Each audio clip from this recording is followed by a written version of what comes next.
This is the Four Winds 2023 H2. Comes with the tandem axle trailer with swing tongue.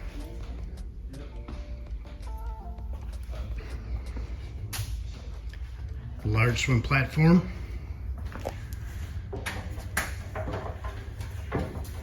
This Four Winds is equipped with a 200 horsepower Mercury motor.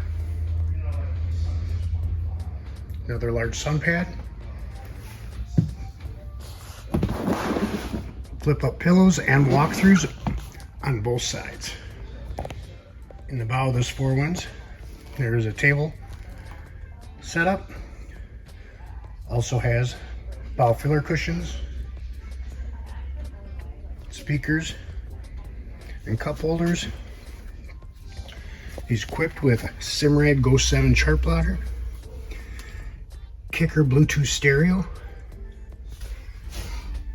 This bow rider is rated for 12 people.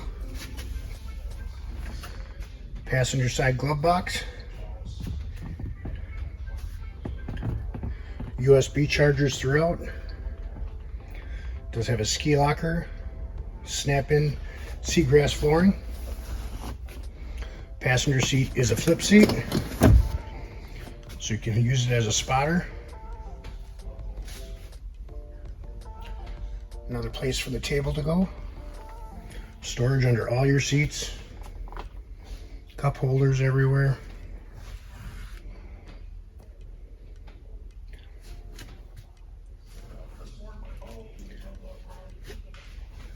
Is equipped with a windscreen, walk-through windshield. This is the 2023 Four Winds H2 outboard with a 200 horsepower Mercury motor.